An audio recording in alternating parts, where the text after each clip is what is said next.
VOA 세계뉴스입니다. 미얀마 군사정부와 반군 간의 무력 충돌이 격화하는 가운데 중국군은 미얀마 접경 지역에서 육군과 항공경찰이 순찰을 실시한다고 오늘 밝혔습니다. 중국군은 이날 성명에서 이번 순찰이 루이리와 젠캉 등 접경 지역에 맞춰 진행된다고 전했습니다. 이와 관련해 중국군 남부전군은 성명에서 신속한 이동, 차단, 통제 및 협동 공격과 접경지 안보 안정유지와 관련한 능력을 시험하기 위해 부대를 조직 중이라고 밝혔습니다. 미얀마 북부 카친주와 샨주 등 정부군과 반군 간의 대규모 전투가 벌어져 온 중국과 미얀마 접경에서는 지난해 11월 전투 과정에서 미얀마 정부군이 발사한 것으로 추정되는 포탄 중 한 발이 중국 영토에 떨어져 중국인 1명이 숨지고 최소 2명이 부상했었습니다. 중국 정부는 이 같은 분쟁이 양국 접경 지역의 안정과 사회 질서에 부정적 영향을 미치고 있다고 밝혔습니다. 한편 중국군은 오늘 별도 성명에서 윈난성 루이리와 젠캉 등 미얀마 접경 지역에서 내일부터 29일까지 실탄 사격을 포함한 훈련이 실시된다고 말했습니다. 미얀마 군정은 민주화운동 지도자인 아웅산 수치 여사가 이끄는 민주주의 민족동맹이 압승한 2020년 11월 총선거가 부정선거라며 이듬해 2월 쿠데타를 일으켜 정권을 장악했습니다. 이후 군정은 반대 세력에 대한 탄압을 이어왔으며 이에 타항민족 해방군 등 소수민족이 포함된 반군 세력들은 지난해 10월부터 주요 국경 무역지대 등을 점령하고 군정에 맞서고 있습니다. 파키스탄 남서부 접경지 발로치스탄에서 벌어진 무장 세력의 공격으로 최소 39명이 살해당했다고 현지 관리들이 오늘 밝혔습니다. 발로치스탄 관리들은 전날 밤 이 지역에서 무장한 남성들이 고속도로를 막고 버스와 화물차에 타고 있던 이들을 내리게 한 뒤 총격을 가해 최소 23명이 사망했다고 말했습니다. 또한 파키스탄과 이란을 연결하는 철로를 비롯해 지역 내 철도 시설에 대한 폭발물 공격도 벌어졌으며 현지 경찰은 주도 퀘타와 나머지 지역을 잇는 철교 인근에서 신원을 알 수 없는 시신 6구를 발견했다고 전했습니다. 현지 관리는 여러 지역의 경찰과 치안시설에 대한 공격도 이루어졌다며 이 중 한 곳에서 최소 10명이 사망했다고 말했습니다. 발로치 해방군은 성명에서 이번 공격이 자신들의 소행이라며 당국이 밝힌 공격 외에 군 기지에 대한 공격 등도 감행했다고 주장했습니다. 한편 파키스탄 총리실은 성명에서 이번 사건의 책임자들을 사법 처리하는 한편 보안군이 대응 공격에 나설 것이라고 경고했습니다. 파키스탄 발로치스탄의 무장 세력들은 전략적 항구와 금, 구리 광산 등이 위치한 이 지역에 대한 분리를 요구하면서 지난 수십 년간 반란을 일으켜왔다고 로이터 통신은 전했습니다. 러시아군이 수도 크이우 지역을 비롯한 우크라이나 곳곳에 대규모 공습을 가했다고 우크라이나 군이 오늘 밝혔습니다. 우크라이나 공군은 이날 성명에서 러시아군이 투폴레프 95 전략폭격기 11대를 띄웠으며 다수의 순항미사일과 탄도미사일을 발사했다고 말했습니다. 이와 함께 우크라이나 곳곳을 향해 이동하는 여러 무리의 러시아군 드론 편대도 확인했다고 밝혔습니다. 최근 수주 사이 최대 규모인 이번 공격은 자정부터 이른 아침까지 계속됐으며 우크라이나 서부 리츠크의 주거용 건물에서 1명이 숨지고 중부 드니프로와 남동부 자포리자에서도 각각 1명이 숨졌습니다. 인명피해 외에 크이우의 전력과 수도 공급이 중단되는 등 기반시설 피해도 잇따랐습니다. 앞서 우크라이나 주재 미국 대사관은 지난 24일 우크라이나 독립기념일을 전후해 러시아로부터의 공격 위험이 높아졌다고 경고한 바 있습니다. 한편 우크라이나 동부 도네츠크 전선에서 취재 중이던 로이터 통신의 안전자문역 영국인 라이언 에반스 씨가 지난 24일 크라마토르스크의 한 호텔에 떨어진 미사일로 인해 사망하고 기자 2명이 부상했다고 로이터 측이 어제 밝혔습니다. 이와 관련해 볼로디미르 젤렌스키 우크라이나 대통령은 어제 방송 연설에서 이 공습은 러시아군이 이스칸데르 탄도미사일을 이용해 감행한 절대적으로 의도적인 공격이었다고 주장했습니다. 러시아 국방부는 로이터 통신의 관련 논평 요청에 응답하지 않았습니다. 안토니우 구테르스 유엔 사무총장이 어제 레바논 내 무장단체 헤즈볼라와 이스라엘의 즉각적인 상호 적대 행위 중단을 촉구했습니다. 구테르스 사무총장은 이스라엘이 이날 이른 시각 헤즈볼라의 선제 타격을 감행하고 헤즈볼라도 드론과 로켓 300여 발로 응수한 것과 관련해 양측 간 긴장 고조를 깊이 우려하고 있다며 이같이 말했다고 유엔 대변인이 이날 밝혔습니다. VOA 세계뉴스 김시영입니다.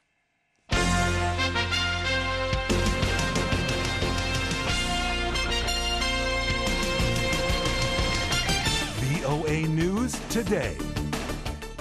여러분 안녕하십니까? 2024년 8월 26일 월요일 VOA 뉴스투데이 3부 시작하겠습니다. 진행의 김영규입니다. 이 시간에 보내드릴 주요 소식입니다. 미국 백악관 국가안보보좌관이 중국을 방문해 북한 문제 등 미중 현안을 논의합니다. 미국이 북한에 대한 중국의 영향력 행사를 요구할지 주목됩니다. 북한이 김정은 국무위원장의 현지 지도 아래 자신들이 만든 자폭형 무인 공격기를 처음 공개했습니다. 해당 무기 개발 등에서 러시아와의 협력 가능성이 제기됩니다. 한국국가정보원은 탄도미사일 이동식 발사대 250대를 전방에 새로 배치한다는 북한 주장에 대해 그 정도 발사대를 갖추고 있다고 보더라도 미사일을 수급할 수 있는지는 의문을 갖고 있다고 밝혔습니다. 내일 북한 날씨는 전 지역 대체로 흐리다가 차차 맑아집니다. 한때 비 오는 곳 있겠습니다. 최저기온은 9에서 24도, 최고기온은 22에서 31도, 바다의 물결, 동해 앞바다는 0.5에서 2m, 서해 앞바다는 0.5에서 1m 일겠습니다. 첫 소식입니다. 미국 백악관 국가안보보좌관이 중국을 방문해 북한 문제 등 미중 현안을 논의합니다. 미국이 북한에 대한 중국의 영향력 행사를 요구할지 주목됩니다. 함지아 기자가 보도합니다. 제이크 설리번 백악관 국가안보보좌관이 중국을 방문한다고 백악관이 밝혔습니다. 션 세벗 백악관 국가안보회의 대변인은 23일 발표한 성명에서 설리번 보좌관이 중국 고위관리와 양자, 영내, 글로벌 사안에 대해 논의하기 위해 27일부터 29일까지 중국을 방문한다고 전했습니다. 그러면서 이러한 만남은 관계를 책임감 있게 관리하기 위한 전략적 소통 채널을 유지하려는 노력의 일환이고 2023년 11월 바이든 대통령과 시 주석의 정상회담의 산물이라고 덧붙였습니다. 설리번 보좌관과 회동이 예정된 중국 고위관리에는 왕이 중국 공산당 중앙정치국 위원 겸 외교부장도 포함된 것으로 전해졌습니다.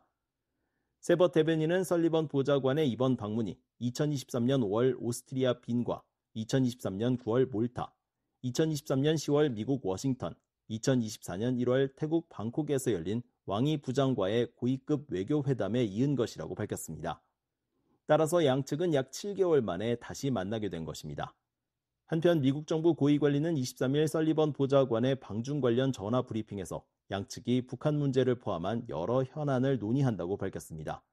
특히 항상 그래왔듯이 이견이 있는 분야에 대해 시간을 할애할 것으로 예상한다며 설리번 보좌관은 러시아의 방위산업 기지에 대한 중국의 지원과 남중국해와 그 외 다양한 사안에 대한 미국의 우려를 제기할 것이라고 말했습니다. 또한 양측은 북한과 중동, 미얀마와 같은 그 외 글로벌 사안에 대해서도 의견을 교환할 것으로 예상한다고 이 고위관리는 밝혔습니다. 설리번 보좌관은 지난 1월 왕이 부장과의 만남에서 북한의 최근 행동에 대한 우려를 전달하고 중국의 적극적인 협조를 당부한 바 있습니다. 백악관 국가안보회의 고위관리는 당시 양측의 북한 문제 논의 사실을 확인하면서 우리는 최근 북한의 무기 실험에 깊이 우려하고 있다고 말했었습니다. 앞서 데니스 와일더 전 백악관 국가안보회의 아시아 담당 선임 보좌관은 올해 4월 BOA에 미국이 중국의 대북 관여를 이끌어내기 위해서는 중국이 압박감을 느낄 만한 조치를 취해야 한다고 지적했었습니다. The Chinese really have stood back from this issue. From their point of view, the current situation is stable. The status quo is workable. 특히 중국 입장에서는 현재 미중 관계의 특성상 한반도 문제에 대해 미국을 도와줄 필요가 없다고 생각하고 있다면서 그들이 보기에 현 상황은 안정적이고 동북아에서 전쟁이 일어나지 않았으며 북한이 한반도에서 공격적인 행동을 하지 않을 것이라는 확신을 갖고 있다고 와일더 전 보좌관은 말했습니다. VOA 뉴스 함지아입니다.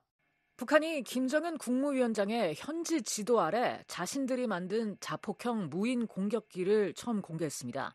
해당 무기 개발 등에서 러시아와의 협력 가능성이 제기됩니다. 서울의 김환용 기자 연결해 자세한 내용 알아보겠습니다. 김환용 기자. 네, 서울입니다. 네, 김정은 북한 국무위원장이 무인 공격기 현지 지도에 나섰다고요? 네, 북한 대외관역 조선중앙통신과 노동당 기관지 노동신문은 김정은 국무위원장이 지난 24일 국방과학원 무인기 연구소를 찾아 최근 개발한 무인기 성능 시험을 현지 지도하고 하루빨리 부대 배치하라고 지시했다고 26일 보도했습니다. 조선중앙통신은 시험에서 각종 무인기들은 설정된 각이한 항로를 따라 비행했으며 모두 지정된 표적을 정확히 식별하고 타격, 소멸했다고 밝혔습니다. 김 위원장은 현장에서 전략 정찰과 다목적 공격형 무인기들뿐만 아니라 전술적 보병과 특수작전 구분대들에서 이용할 수 있는 각종 자폭형 무인기들도 더 많이 개발 생산해야 한다며 전투 적용 시험을 더 강도 높게 진행해 하루빨리 인민군 부대들에 장비시켜야 한다고 지시했습니다. 또 핵 어뢰와 같은 수중 전략 무기 체계와 각종 자폭 공격형 수중 무인정들도 부단히 개발하고 무인기 개발에서 인공지능 기술을 적극 도입하는 방향으로 나아가야 한다고 주문했습니다. 네, 이번에 북한이 공개한 자폭형 무인 공격기라는 건 어떤 무기 체계인가요? 북한이 자폭형 무인 공격기를 공개한 것은 이번이 처음인데요. 북한은 앞서 지난해 7월 무장장비 전시회에선 미국의 정찰용 무인기인 글로벌 호크와 공격용 무인기 리퍼를 빼닮은 기체를 공개한 바 있습니다. 한국 민간연구기관인 아산정책연구원 양옥 박사입니다. 무인기는 이미 현대전에서는 필수적인 요소로 자리 잡았다고 봐야 되고요. 무인 전력을 생산을 하고 운용할 수 있다. 그래서 현대적 작전 능력이 가능하다. 그다음에 그러한 작전 능력을 김정은이 키우고 있다라는 그런 메시지를 김정은 방문을 통해서 만들어낼 수 있다라는 것이죠.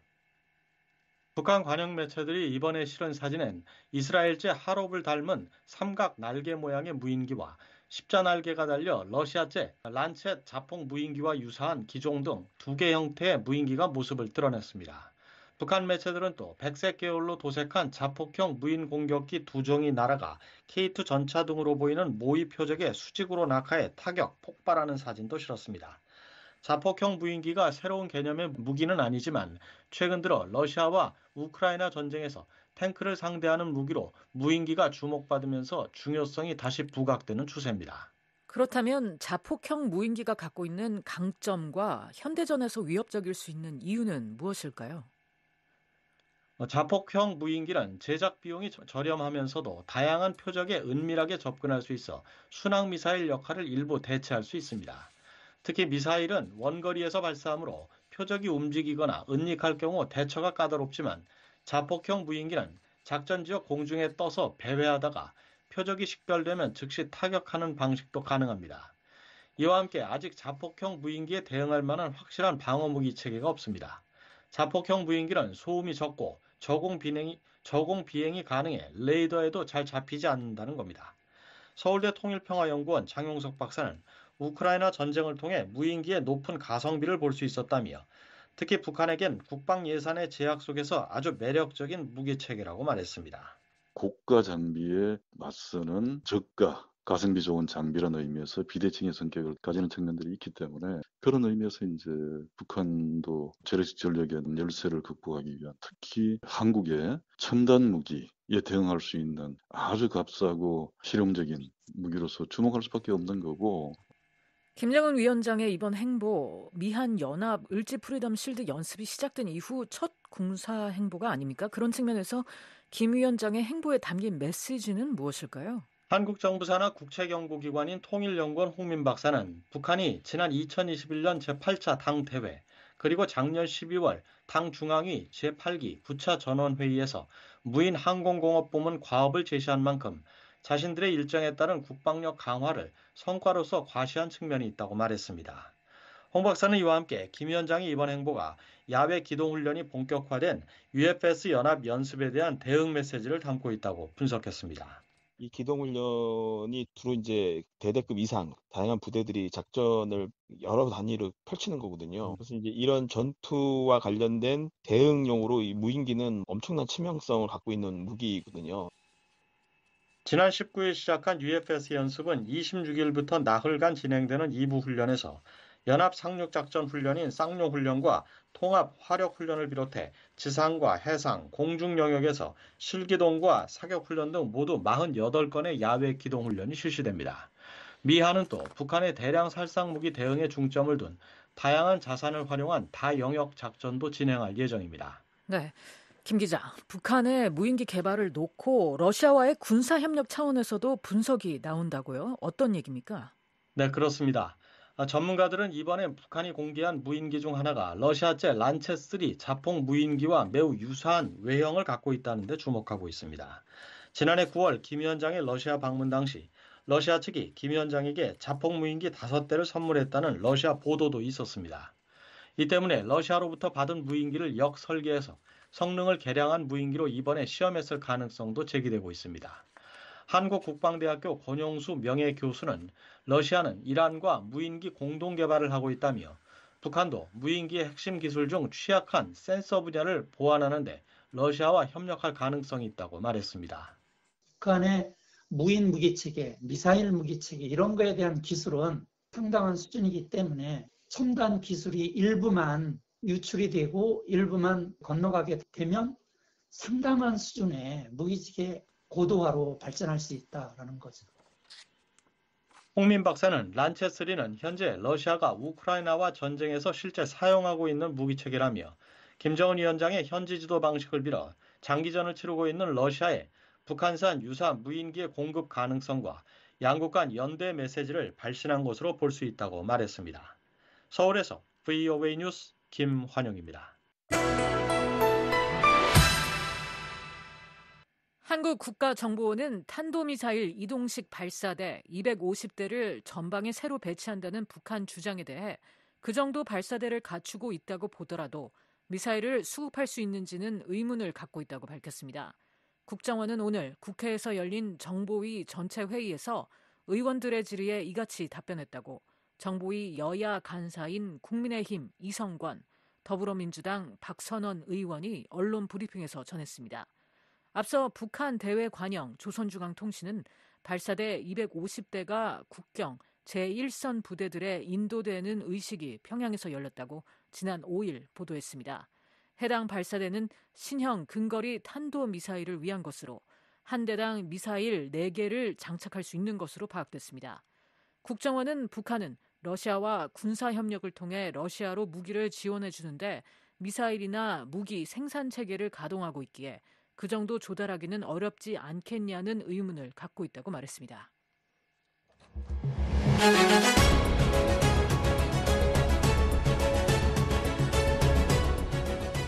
오는 11월 미국 대선에서 맞붙는 민주당 후보 카멀라 해리스 부통령과 공화당 후보 도널드 트럼프 전 대통령은 대북 정책과 한반도 정책, 동맹 등에 대한 정책에서 확연히 구분됩니다. BOA는 5차례에 걸쳐 두 후보의 한반도 관련 정책을 비교하고 차기 정부에 대한 재미, 탈북민들의 기대와 제언을 전하는 기획보도를 준비했습니다. 오늘은 그 두 번째 순서로 미한 동맹을 바라보는 두 후보의 관점에 대해 알아봅니다. 조상진 기자가 보도합니다. 민주당 대선 후보인 카멀라 해리스 부통령은 지난해 4월 윤석열 한국 대통령의 미국 국빈 방문 당시 미한 동맹은 우리 시대에 가장 중요하고 시급한 문제들을 선도하고 있다면서 동맹의 중요성을 강조했습니다. Our alliance is leading on some of the most important and pressing issues of our time. 공화당 후보인 도널드 트럼프 전 대통령은 지난 2019년 8월 재임 당시 우리는 한국에 미군을 파병하고 돕고 있지만 사실상 아무것도 얻지 못하고 있다면서 오랫동안 이것이 매우 불공평하다고 생각해왔다고 말했습니다. As you know, we've got 32,000 soldiers on South Korean soil, and we've been helping them. 미한 관계를 대하는 두 후보의 인식 차이를 보여주는 단면입니다. 조 바이든 대통령이 집권한 이후 민주당은 동맹을 중시하는 정책을 강력히 표방해왔고 해리스 부통령도 집권 시 이 같은 기조를 유지할 것이라는 관측이 우세합니다. 민주당은 지난 18일 발표한 2024 민주당 정강에서 나라 안팎에서 우리의 가치에 헌신하기 위해서는 동맹국과의 협력이 필요하다면서 미국은 파트너들이 강할 때 가장 강력하다고 밝혔습니다. 전문가들은 바이든 행정부가 출범 이후 한국과 정상회담을 비롯해 각급에서 정기적인 고위급 만남을 갖고 협력을 강화해온 기조를 해리스 부통령도 이어갈 것으로 전망하고 있습니다. 국무부 출신의 토머스 신킨 알스트리트 연구소 정책국장은 23일 BOA와의 전화통화에서 외교 정책에서 큰 변화가 없을 것이라며 미국의 동맹 구조와 관계, 특히 미한 관계 등 동아시아 및 인도태평양 지역과의 관계가 긍정적 궤도에 올라 있다고 말했습니다. I don't think that there's going to be a lot of change, certainly not on foreign policy. I think that things are in a very 게리 positive 세이무어 전 trajectory 백악관 in 대량 terms of 살상 무기 US 조정관도 이날 VOA와의 전화 통화에서 한국에 대한 확장 억제 공약을 재확인하고 미한일 3국 협력을 강화해 북한과 중국, 러시아의 위협에 공동 대응하겠다는 안보 기조가 지속될 것으로 내다봤습니다. The U.S. and the allies have responded by taking measures in order to strengthen their military cooperation. 트럼프 전 대통령은 지난 1기 집권 당시부터 동맹의 안보적 측면보다는 경제적 측면에 더 중점을 둔다는 점을 분명히 해왔습니다. 특히 미한 동맹과 관련해 주한미군 철수와 방위비 분담금으로 대표되는 화두를 집권 기간 내내 여러 차례 던지면서 동맹 유지보다는 비용 문제 해소를 더 강조해왔습니다. 이 같은 인식은 트럼프 전 대통령이 재선 도전을 선언한 이후에도 큰 변함이 없는 것으로 보입니다. 트럼프 전 대통령은 지난 4월 타임지와의 인터뷰에서 재집권 시 한국에서 미군을 철수할 것이냐는 질문에 한국이 우리를 제대로 대우하기를 바란다면서 왜 우리가 지금 아주 부유한 나라인 한국을 대신 방어해야 하느냐고 말했습니다. 공화당이 최근 발표한 새 정강 정책에도 동맹이 공동 방위에 대한 투자 의무를 이행하도록 할 것이라는 내용이 포함됐고 해외에 주둔하고 있는 미군을 재배치할 가능성도 담겼습니다. 전문가들은 트럼프 전 대통령이 오는 11월 대선에서 승리할 경우 한국에 대한 방위비 분담금 인상 요구가 다시금 거세질 것으로 내다봤습니다. Well, Trump wanted a massive increase. I mean, he wanted $5 billion from Korea. 브루스 베넷 랜드 연구소 선임 연구원은 23일 BOA에 과거 트럼프 전 대통령이 집권 당시 한국에게 기존 방위비에서 50억 달러 증액을 요구한 사실을 상기시키면서 재집권 시 미국이 비용 분담을 통해 얻는 이익이 지불하는 비용과 일치하지 않는다고 주장할 것이라고 관측했습니다. 데이비드 필즈 위스콘신 주립대 동아시아학 연구소 부소장은 23일 BOA와의 전화통화에서 미국 싱크탱크가 작성한 공화당 재집권 프로젝트에 한국이 북한에 대한 재래식 방어를 주도할 수 있도록 해야 한다고 명시된 내용을 근거로 트럼프 전 대통령이 주한미군 철수를 한국과의 방위비 재협상을 압박할 수단으로 사용할 가능성이 있다고 진단했습니다. Now, whether a second Trump administration would be able to withdraw troops from South Korea is an open question. 필즈 부소장은 트럼프 2기 행정부가 출범할 경우 주한미군 철수가 실제로 이루어질지는 확신할 수 없다면서 그렇게 되기 위해서는 의회 다수의 지지와 국방부 등의 많은 협조가 필요하기 때문이라고 설명했습니다. 반면 트럼프 행정부 2기가 1기 때와는 다른 미한 관계 접근법을 보일 것이라는 전망도 있습니다.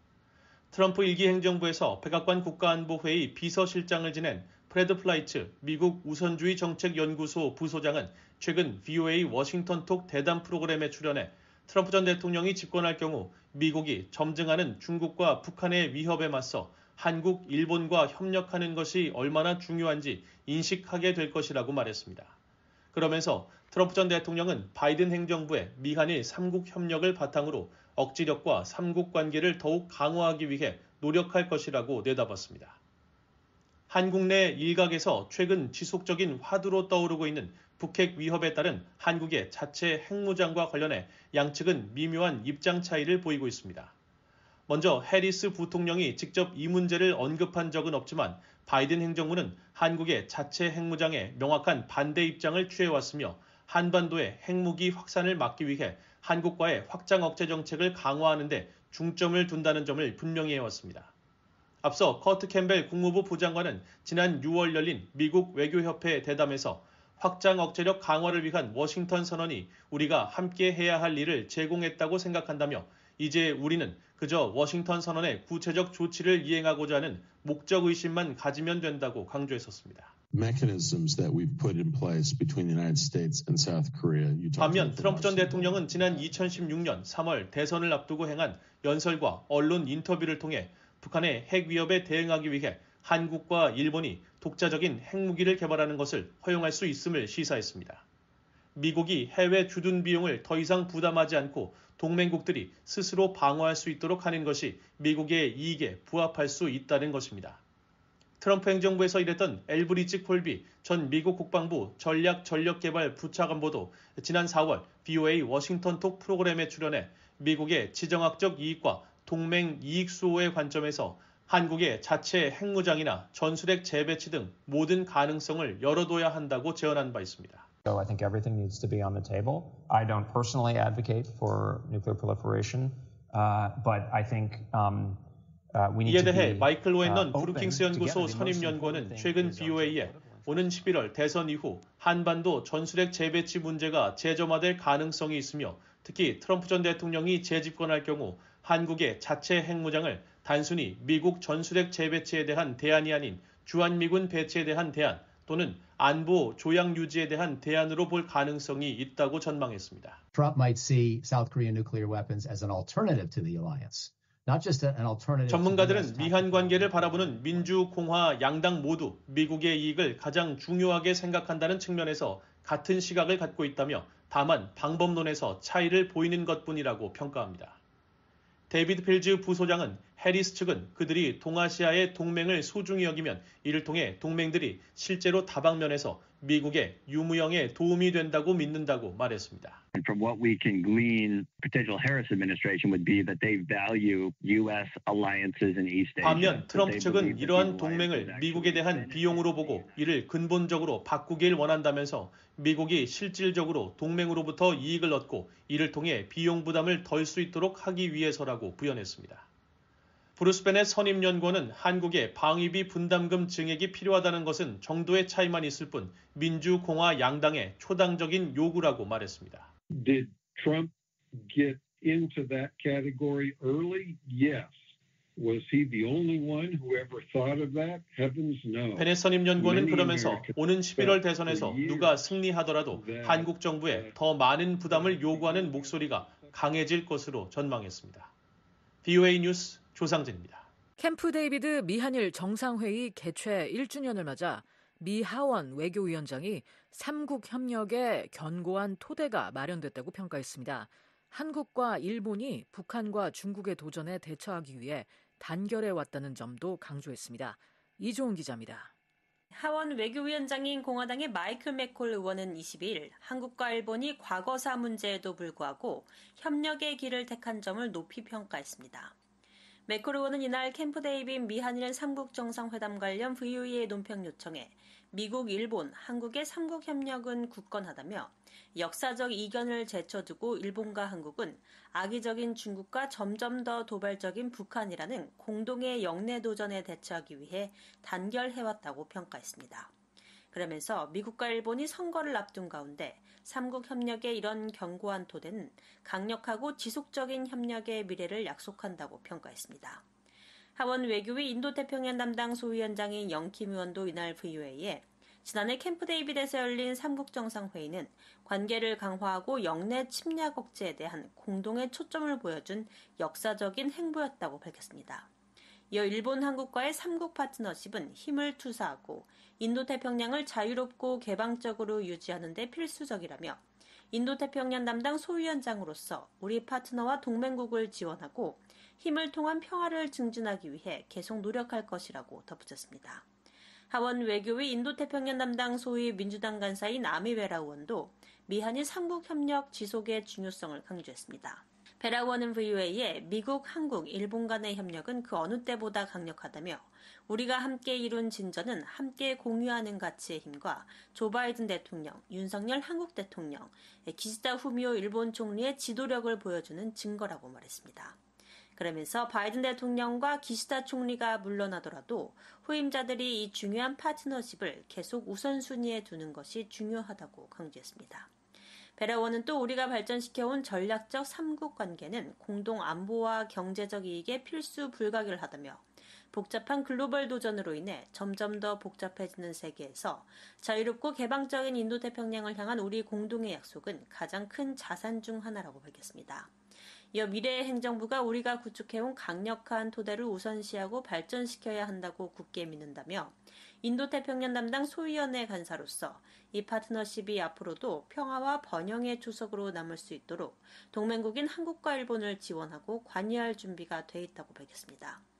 전문가들도 캠프 데이빗 미한일 정상회의는 동북아에서 삼국의 안보 협력을 한 단계 끌어올린 대표적인 외교 성과라고 평가합니다.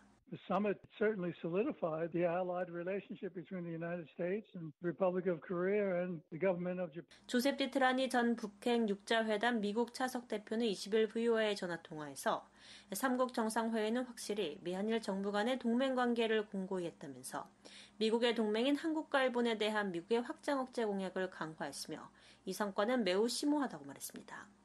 지난 2023년 8월 18일 미국 대통령 별장인 캠프 데이빗에선 사상 처음으로 미한일 정상회의가 개최됐습니다. 이 정상회의에서 미한일 정상은 삼국 협력 방향을 명시한 캠프 데이빗 원칙, 구체적 협력 방안을 담은 공동성명 캠프 데이빗 정신, 3자 협의에 대한 공약 등 3개의 문서를 채택했습니다. 앞서 상원 외교위 공화당 간사인 제임스 리시 원도 21일 VOA에 오늘날 미한일 3국 관계는 한국 윤석열 대통령의 정치적 용기와 기시다 후미오 일본 총리의 지혜와 신뢰 덕분에 강력하다며 미국은 지난 2년간의 동력을 바탕으로 일관된 관여를 지속해야 한다고 밝혔습니다. 그러면서 우리의 궁극적인 목표는 동북아 및 그 너머 지역의 안보를 제공하고 어떤 정치적 마찰에도 견딜 수 있는 미래지향적인 3국 협력이 돼야 한다고 강조했습니다. VOA 뉴스 이조은입니다. 성김 전 국무부 대북특별대표가 민간단체인 미국 외교정책위원회가 수여하는 올해 조지 F. 캐넌상 수상자로 선정됐습니다. 전문가들은 김 전 대표가 미한 간 긴밀한 공조를 유지하는 데 기여했다고 평가했습니다. 조은정 기자가 보도합니다. 미국 외교정책위원회가 성김 전 국무부 대북특별대표를 2024년 조지 F. 캐넌상 수상자로 선정했습니다. 이 단체의 아태 안보국장을 맡고 있는 수전 손튼 전 국무부 동아태 담당 차관보는 23일 VOA와 전화통화에서 이같이 밝히며 오는 10월 24일 뉴욕에서 시상식이 열린다고 말했습니다. 손튼 전 차관보는 김 전 대표를 선정한 이유에 대해 미국 외교정책위원회는 외교 분야에서 오랫동안 성공적인 경력을 쌓고 평화를 구현한 이들을 기념한다고 말했습니다. The National Committee on American Foreign Policy likes to honor people who have spent a long and successful career in diplomacy trying to 이어 여러 대사관에서 오랫동안 외교관으로 근무하고 대북 특별대표도 지낸 김 전 대표는 미국 외교관의 정수를 보여주는 한편 현안들을 평화적으로 해결하기 위한 최선의 노력을 구현한 인물이라고 생각한다고 말했습니다. 김 전 대표와 오랫동안 함께 일했다고 밝힌 손튼 전 차관보는 김 전 대표가 외교계의 록스타라고 평가했습니다. In my view, Sung Kim is a rock star in the diplomatic world because basically he can talk to anybody. 성김 전 대표가 기본적으로 누구와도 대화할 수 있고 실제로 모든 사람의 호감과 존경을 받고 있기 때문이라는 것입니다. 이어 그것은 오랜 경력을 가진 사람에게는 매우 드문 자질이라며 김 전 대표는 거의 모든 사람과 어떤 주제에 대해서도 협상을 진행할 수 있고 지금 우리에게 필요한 것이 바로 그런 점이라고 말했습니다. 로스앤젤레스 카운티 검사로 공직을 시작한 성김 전 대표는 한국, 필리핀, 인도네시아 대사를 지냈습니다. 또 2008년부터 2011년 6자회담 수석대표, 2014년에서 2016년에 이어 2021년에서 2023년 국무부 대북정책특별대표, 2021년 국무부 동아태 차관보 대행 등 조지 W. 부시 정부 때부터 바이든 정부 때까지 미국 정부의 대북 협상에서 중요한 정책을 맡았습니다. 북해 6자회담에 직접 관여했던 리처드 롤리스 전 국방부 아태 안보 부차관은 23일 VOA에 김 전 대표의 대북 협상에 대해 아주 좌절감을 주는 어려운 일을 매우 잘 처리했다고 생각한다고 말했습니다. The possibility of his being able to resolve the problem or the United States being able to resolve the problem of denuclearization of North Korea. 롤리스 전 부차관은 김 전 대표가 최선을 다했고 북한과 한국을 대하는 데 있어 매우 중요한 연속성을 제공했다고 평가했습니다. 또 주한 미국 대사직을 성공적으로 수행함으로써 진정한 신뢰감을 줬다고 말했습니다. 이어 우리가 북한과 다시 직접 대화할 수 있는 시점에 이르렀을 때 고문 등 필수적인 역할을 맡게 되길 바란다고 말했습니다. 워싱턴의 민간 연구기관 애틀랜틱 카운슬의 마커스 갈로스카스 인도태평양 안보 이니셔티브 프로그램 국장은 김 대사의 가장 중요한 업적은 한국과 미국이 대북 접근법에서 긴밀한 연대를 유지하도록 한 것이라고 말했습니다. So I think Ambassador Kim's actual most important achievement was maintaining the close connection between South Korea and the United States and how they 이어 approach the North 공정하게 Korean 말해서 우리가 북한 비핵화에 성공하지 못했지만 그것은 김 대사의 잘못이 아니다라며 성 김 대사와 같은 유능한 외교관이 주도하지 않았다면 미한 간 이견이 더 커지고 동맹의 부담이 될 수도 있었을 것이라고 말했습니다. 칼로스 카스 국장은 앞으로 김 대사가 글과 발언을 통해 과거 경험을 공개하고 우리에 대한 부당한 비판을 바로잡고 우리가 협상을 통해 비핵화를 달성하기 위해 최선의 노력을 했다는 것을 알리길 바란다고 말했습니다. VOA 뉴스 조은정입니다. 한국이 국제무대에서 주요 무기 수출국으로 떠오르고 있는 가운데 높은 품질과 뛰어난 상호 운영성, 가격 경쟁력이 강점으로 꼽히고 있습니다. 미국은 잠재적 경쟁국이 될 수도 있는 한국의 방산 수출에 환영의 뜻을 밝혔습니다. 조상진 기자가 보도합니다. 루마니아가 지난달 한국과 각종 무기를 도입하는 9억 2천만 달러 규모의 계약을 체결했습니다. K9 자주포와 K10 탄약 운반 장갑차, 각종 탄약 등 한국산 주력 무기가 포함된 이 계약은 루마니아의 최근 7년간 무기 도입 사업 중 최대 규모입니다. 루마니아 국방부 대변인은 20일 VOA에 루마니아는 K9 자주포를 사용하는 10번째 국가가 됐다며 국제사회에서 한국산 자주포 수혜국이 늘고 있다고 말했습니다. 이어 루마니아 경제와 산업에 대한 혜택을 극대화하기 위해 루마니아 K9 자주포 체계의 대부분은 현지에서 생산 및 수리되며 현지 협력업체의 광범위한 참여가 이뤄질 예정이라고 밝혀 한국산 무기 도입이 루마니아의 경제 발전에도 도움이 된다고 강조했습니다. 한국은 이처럼 지난 2년간 다수의 국가들과 대규모 방산 계약을 체결해왔습니다. 올해 초에는 사우디아라비아와 32억 달러 규모의 중거리 탄도미사일 요격 시스템 수출 계약을 체결했고 2022년에 폴란드와 약 124억 달러 규모의 방산 계약을 체결한 이후 올해 초에도 2차 계약을 성사시켰습니다. 또한 노르웨이, 핀란드, 에스토니아 등 북대서양 조약기구 나토 동맹국들과도 2022년부터 K9 자주포를 포함한 방산 계약을 체결하는 등 협력을 확대하고 있습니다. 헤리티지 재단의 브루스 콜링너 선임연구원은 최근 VOA에 한국 방위산업이 지난 몇 년 동안 고객과 생산 기반을 크게 확장했다며 앞으로도 나토 회원국들과의 방위산업 협력이 더욱 심화될 것이라고 진단했습니다. We've realized that our magazines are nearly empty with missiles and ammunition. 세계 방산 수출 시장에서 한국의 존재감은 수치를 통해서도 확인됩니다.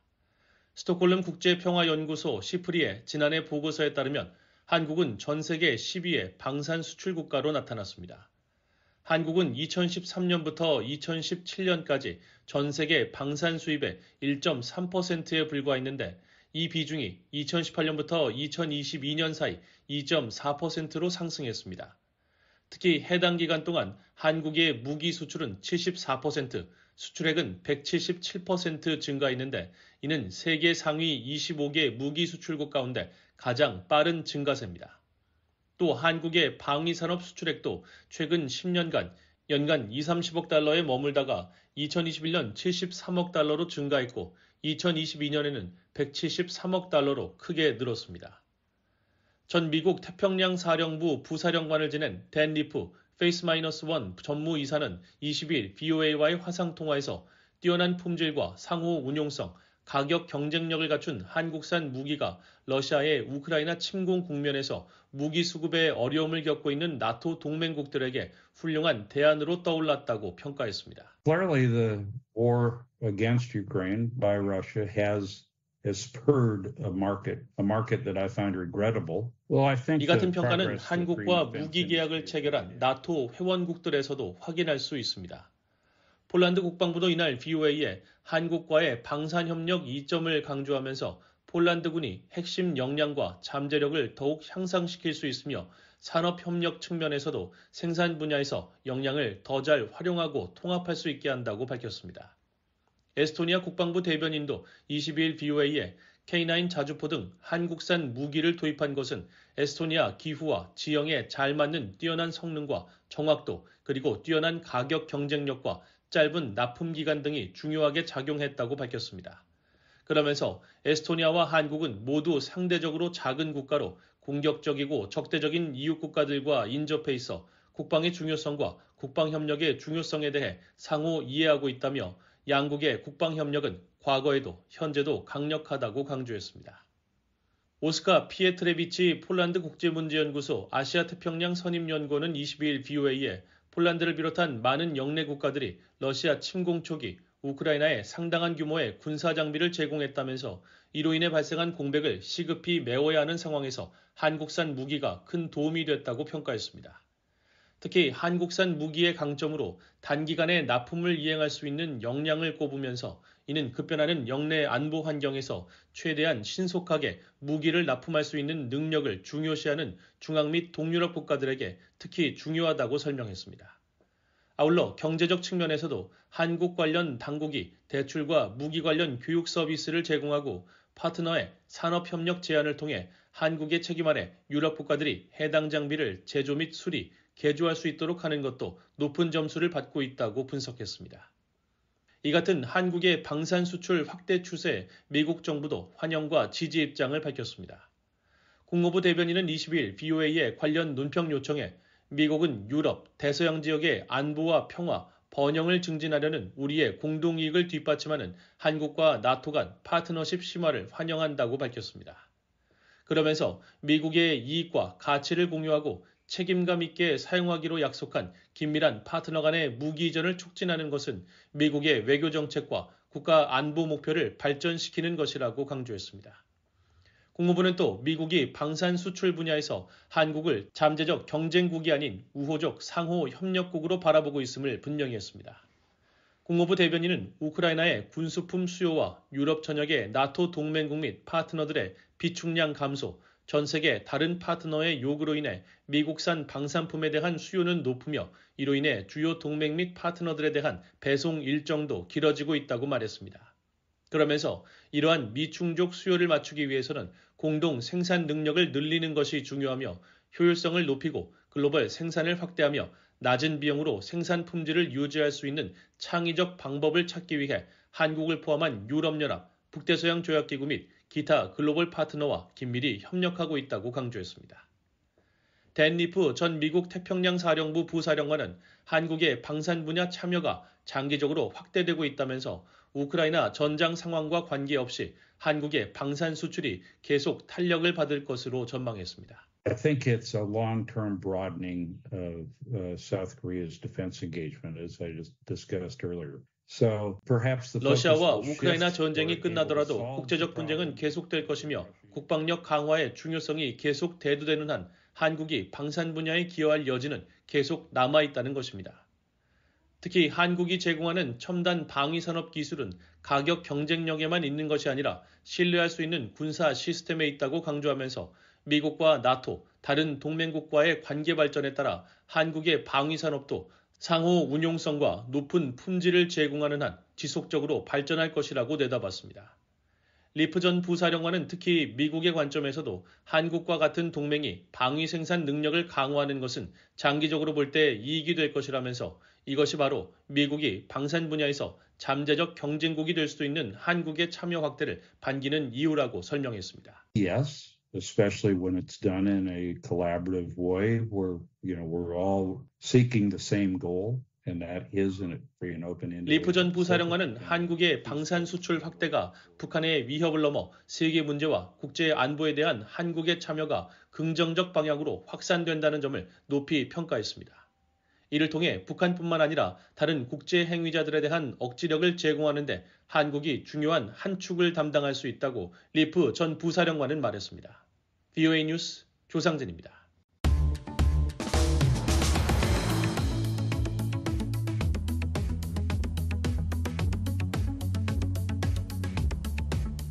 한국 내 주요 뉴스를 소개해드리는 한국은 지금입니다. 윤국한 기자 나와 있습니다. 안녕하세요. 예, 안녕하세요. 네, 오늘은 어떤 소식이 있습니까? 네, 기시다 후미오 일본 총리가 한국을 방문해서 윤석열 대통령과 정상회담을 갖는 방안이 추진되고 있습니다. 한국 언론들이 대통령실 관계자를 인용해 전한 소식인데요. 케이블 TV 방송인 YTN은 기시다 총리의 방한이 확정됐고 현재 양국이 일정을 조율하고 있다고 보도하기도 했습니다. 네. 기시다 총리는 다음 달 말 퇴임하는 걸로 아는데요. 그때까지 시간이 얼마 남지 않았을 텐데요. 맞습니다. 퇴임 때까지 불과 한 달 정도 남았는데요. 일본 언론들은 기시다 총리가 9월 6일에서 7일로 일정을 조율하고 있다고 전했고요. 한국 언론들도 두 나라 정부가 이 날짜의 방안을 유력하게 검토하고 있다고 보도했습니다. 네, 퇴임을 앞둔 기시다 총리, 왜 한국을 방문하려는 건가요? 예, YTN 방송은 윤 대통령과 기시다 총리가 북한과 러시아의 군사 밀착 등 한반도를 둘러싼 안보 상황이 엄중한 만큼 안보 등 분야에서 양국 간 협력을 지속하는 방안을 논의할 것으로 보인다고 전했습니다.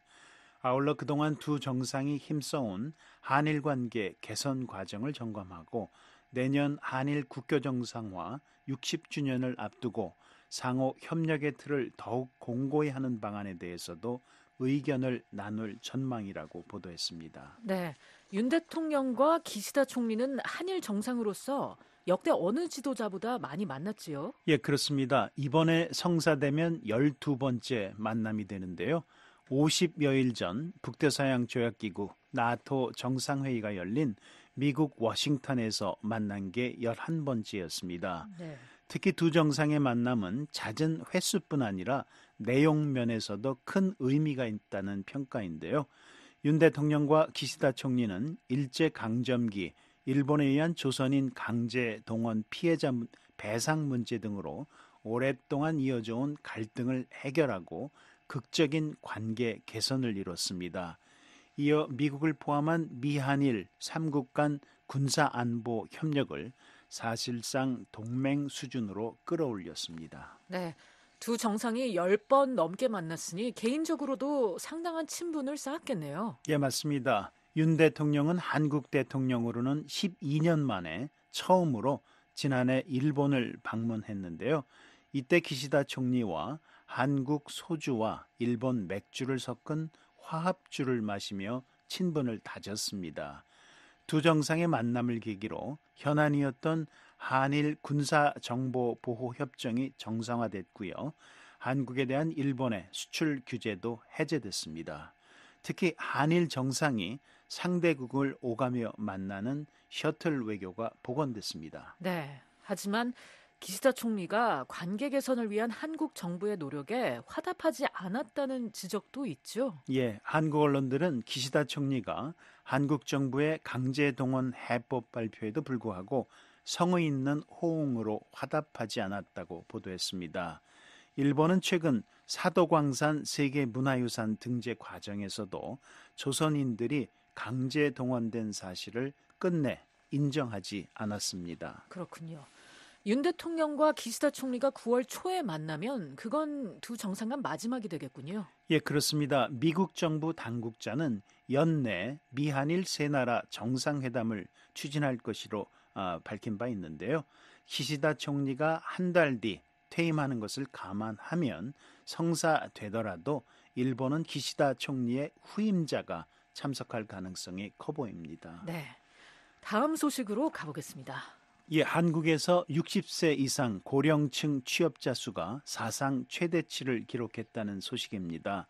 한국 중소벤처기업부와 통계청이 오늘 발표한 내용인데요.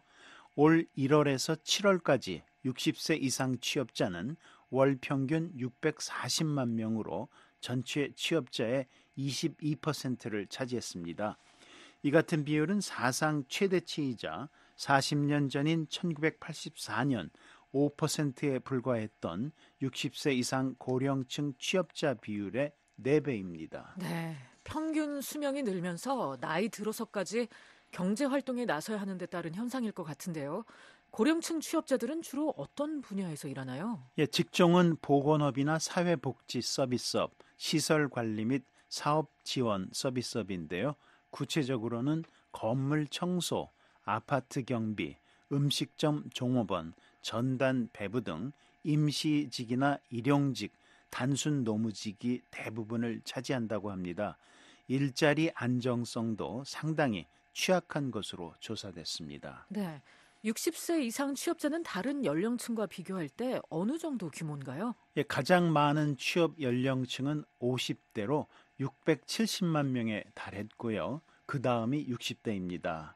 고령화 사회에서 이제 60대는 더 이상 편안하게 노후를 즐기는 연령이 아니라 여전히 돈을 벌기 위해 일해야 하는 게 현실이 된 것입니다. 네, 한국은 지금 윤국한 기자였습니다.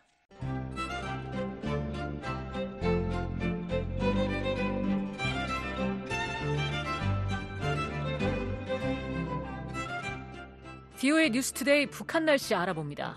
내일 북한 날씨는 전 지역 대체로 흐리다가 차차 맑아집니다. 한때 비 오는 곳 있겠습니다.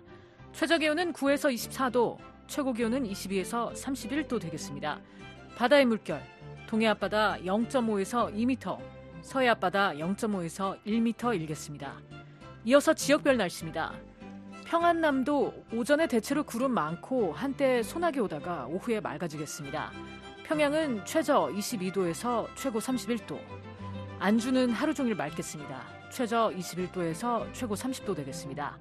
남포 최저 22도에서 최고 31도 되겠습니다. 평안북도 자강도 맑겠습니다. 신의주 20에서 30도, 수풍 17에서 29도, 강계 17에서 29도 되겠습니다. 황해남북도 경기도 지역 오전에 구름 많고 한때 비 오다가 오후에 맑겠습니다. 해주와 용년은 오전에 구름만 많다가 오후에 맑아집니다. 해주 23에서 30도, 용년 21에서 31도, 개성 오전에 구름 많고 한때 소나기 오는 곳이겠습니다. 오후에는 맑아지겠습니다. 24에서 31도 되겠습니다. 사리원 22에서 31도, 신계 22도에서 30도 기록하겠습니다. 함경남도, 양강도, 강원도 대체로 흐리거나 구름 많겠습니다. 함흥 최저 21도에서 최고 30도, 장진 최저 14도에서 최고 24도, 해산 오후에 맑아집니다. 14에서 27도 되겠습니다. 원산 오후에 흐리고 한때 비 오는 곳 있겠습니다. 22도에서 29도 되겠습니다. 평강 오전에 구름 많고 한때 소나기 오는 곳 있겠습니다. 오후에는 맑아집니다. 20도에서 28도 되겠습니다. 함경북도 오전에 구름 많다가 오후에 대체로 맑아집니다. 청진 19에서 27도, 선봉 20도에서 27도, 삼지연 9도에서 22도 되겠습니다. 이어서 해상 날씨입니다. 동해는 흐리고 한때 비 오겠습니다. 물결은 앞바다 오전 0.5에서 1.5m, 오후에는 1에서 2m 일겠고요. 먼바다는 오전 오후 모두 1에서 2m 일겠습니다. 서해는 오전에 구름 많다가 오후에 맑겠습니다. 물결은 앞바다 오전 오후 모두 0.5에서 1m, 먼바다 오전 오후 모두 0.5에서 1.5m 일겠습니다. 지금까지 뉴스투데이 3부 보내드렸습니다. VOA 한국어 저녁 방송 끝으로 세계뉴스입니다.